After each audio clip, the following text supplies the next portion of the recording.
নমস্কার, কেমন আছেন সবাই? আশা করি খুব ভালো আছেন। রিয়া রন্ধনশালায় আরও এক নতুন রেসিপি নিয়ে আমি রিয়া চলে এসেছি আপনাদের মাঝে।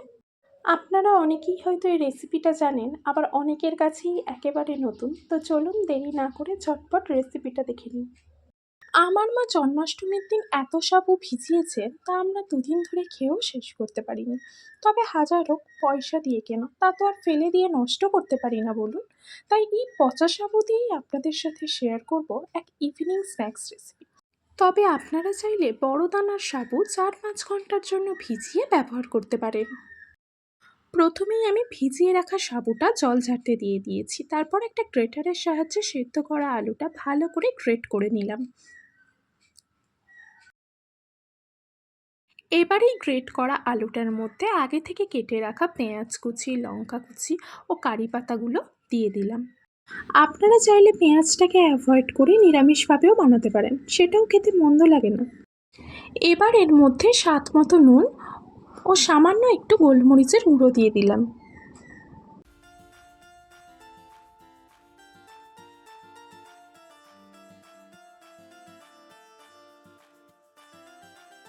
এবার ভেজে রাখা চীনাবাদামটা একটা হামানদিস্তার মধ্যে নিয়ে হালকা একটু ভেঙে নিলাম। খুব গুঁড়ো করার প্রয়োজন নেই। বড়াটা খাবার সময় এই হালকা ভেঙে রাখা বাদামটা যখন দাঁতের মধ্যে পড়বে তখন কিন্তু খেতে দারুণ লাগবে।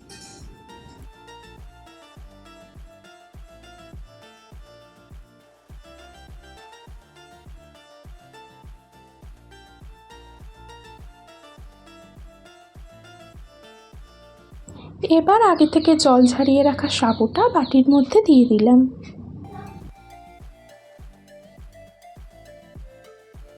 আর দিলাম পরিমাণ মতো কর্নফ্লাওয়ার। এবার সমস্ত উপকরণ হাতের সাহায্যে খুব ভালো করে মেখে নিলাম।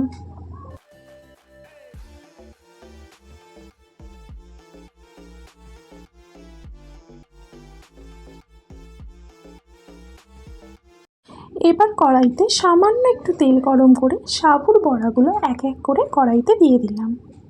আপনারা চাইলে বড়াগুলো ডিপ ফ্রাইও করে নিতে পারেন, তাতে খেতে হয়তো আরও বেশ খানিকটা ভালো লাগবে, এটা সত্যি। কিন্তু আমার ওই বাড়িতে বানানো খাবারে যতটা কম তেল ব্যবহার করা যায় আর কি। এবার গ্যাসের ফ্লেমটা লো টু মিডিয়ামে রেখে সাবুর বড়াগুলি উল্টিয়ে পাল্টিয়ে গোল্ডেন ব্রাউন করে ভেজে নিলেই রেডি আজকের ইভিনিং স্ন্যাক্স টেস্টি সাবুর বড়া। এতক্ষণ আমার বকবক সহ্য করে ভিডিওটা শেষ পর্যন্ত দেখার জন্য আপনাকে অনেক ধন্যবাদ।